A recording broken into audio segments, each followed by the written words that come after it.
हर हर महादेव देव। धर्म प्रेमी बंधुओं, रुद्र संगीता श्री शिव महापुराण के अंतर्गत युद्ध खंड के 18वें अध्याय में आज आप सब सुनेंगे जलंधर के आधिपत्य में रहने वाला दुखी देवताओं द्वारा शंकर की स्तुति, शंकर जी का देवर्षि नारद को जलंधर के पास भेजना, वहाँ देवों को आश्वस्त करके नारद जी का जलंधर की सभा में जाना, उसके ऐश्वर्य को देखना तथा पार्वती के सौंदर्य का वर्णन कर उसे प्राप्त करने के लिए जलंधर को परामर्श देने की कथा। सनत कुमार बोले, हे मुनीश्वर, इस प्रकार उस महान असुर के धर्मपूर्वक पृथ्वी का शासन करते रहने पर उसके स्वामित्व में रहने के कारण देवता दुखी हुए। वे सभी दुखित देवता मन ही मन देवाधिदेव सर्वप्रभु भगवान सदाशिव की शरण में आए और अपने दुख को दूर करने के लिए सब कुछ देने वाले भक्तवत्सल भगवान महेश्वर की मनोहर वाणी से स्तुति करने लगे। तब भक्तजनों के सभी मनोरथ पूर्ण करने वाले महादेव ने देव कार्य करने की इच्छा से नारद को बुलाकर वहाँ जाने हेतु प्रेरित किया। इसके बाद ज्ञानी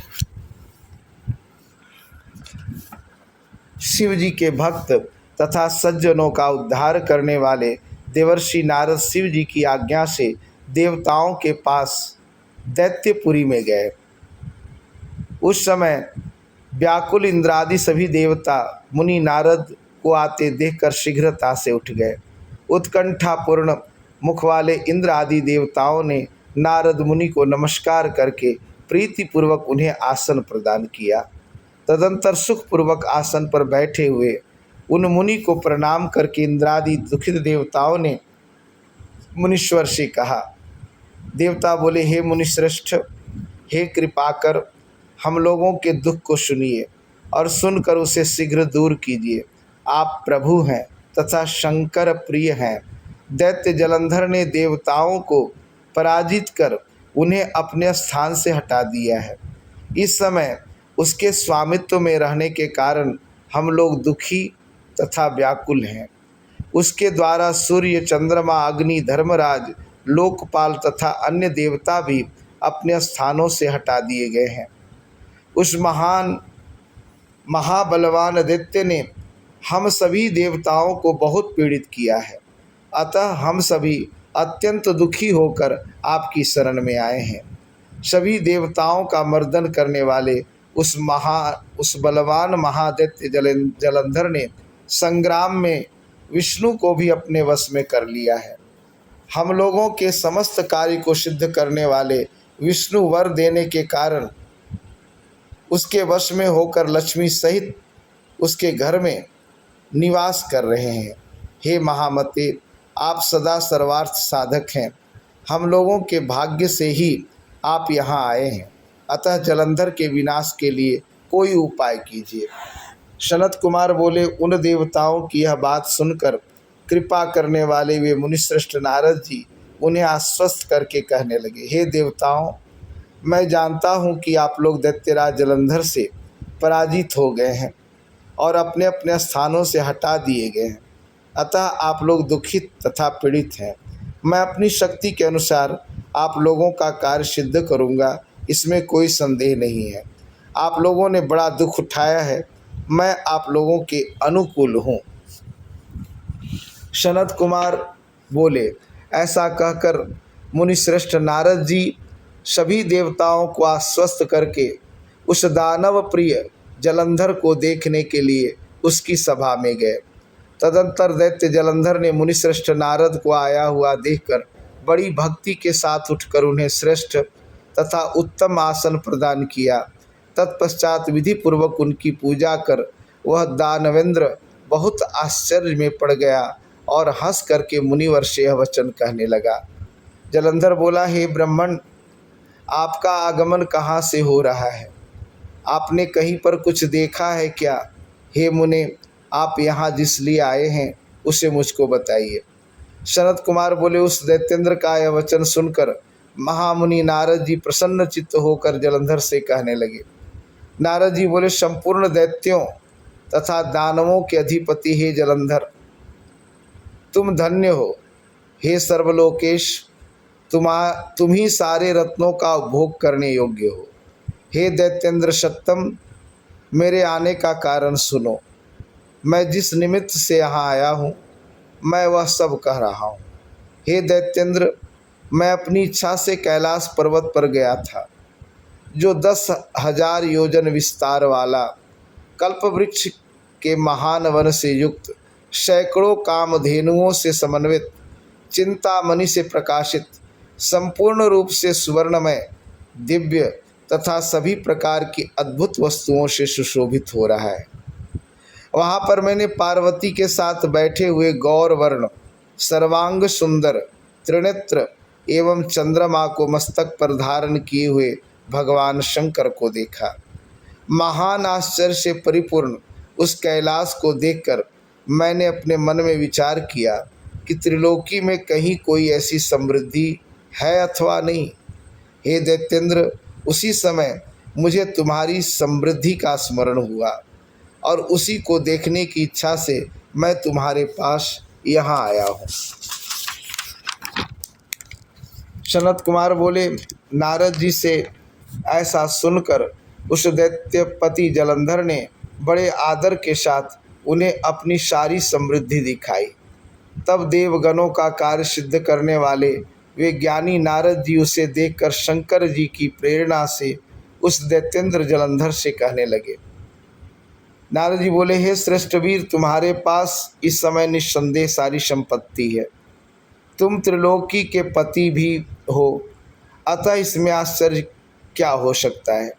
मणि रत्नों की राशियाँ, घोड़े, हाथी आदि समृद्धियाँ तथा जो अन्य रत्न हैं वे सब तुम्हारे घर में सुशोभित हो रहे हैं।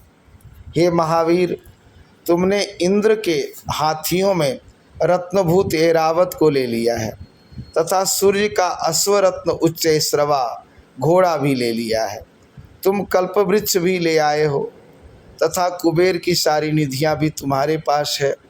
तुम ब्रह्मा जी का हंस युक्त विमान भी ले आए हो। इस प्रकार हे दैत्येंद्र, पृथ्वी, पाताल तथा स्वर्गलोक में जो भी उत्तम रत्न हैं वे सब तुम्हारे घर में सुशोभित हो रहे हैं। हे महावीर, गज अश्वादि से सुशोभित तुम्हारी इस संपूर्ण समृद्धि को देखता हुआ मैं प्रसन्न हूँ। किंतु हे जलंधर, तुम्हारे घर में सर्वश्रेष्ठ स्त्री रत्न नहीं है, इसलिए तुम विशेष रूप से स्त्री रत्न को लाने का प्रयत्न करो। हे जलंधर, जिसके घर में सभी सुंदर रत्न हैं, किंतु यदि स्त्री रत्न न हो तो वे सब शोभित नहीं होते हैं और निश्चय ही वे सभी रत्न व्यर्थ हो जाते हैं। सनत कुमार बोले, महात्मा नारद की इस बात को सुनकर दैत्यराज काम से व्याकुल चित्त होकर कहने लगा। जलंधर बोला, हे देवर्षि नारद, आपको नमस्कार है। हे महाप्रभु, इस समय वह श्रेष्ठ स्त्री रत्न कहाँ है, मुझे बताइए।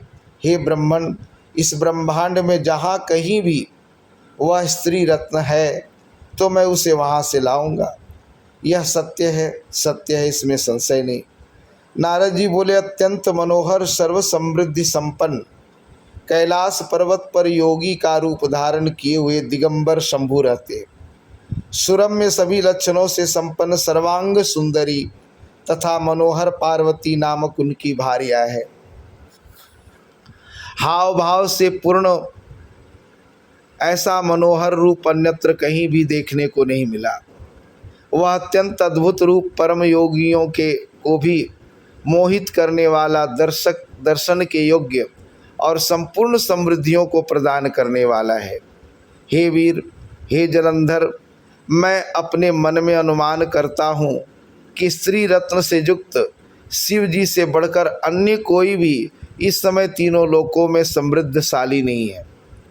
पूर्व काल में जिसके लावण्य समुद्र में डूबकर ब्रह्मा जी ने अपना धैर्य खो दिया था, उससे किसी दूसरी स्त्री की उपमा कैसे की जा सकती है, जिसने अपनी लीला से काम के शत्रु, राग रहित तथा स्वतंत्र शंकर को भी अपने वश में कर लिया है। हे दैत्येंद्र, उस स्त्री रत्न का सेवन करने वाले शिव की जैसी समृद्धि है वैसी समृद्धि संपूर्ण रत्नों के अधिपति होने पर भी तुम्हारे पास नहीं है। सनत कुमार बोले, ऐसा कहकर देवताओं का उपकार करने के लिए उद्यत लोक विख्यात वे देवर्षि नारद आकाश मार्ग से चले गए। इस प्रकार श्री शिव महापुराण के अंतर्गत द्वितीय रुद्र संहिता के पंचम युद्ध खंड में जलंधर वधोपाख्यान में देवर्षि जलंधर संवाद वर्णन नामक 18वां अध्याय पूर्ण हुआ। हर हर महादेव देव।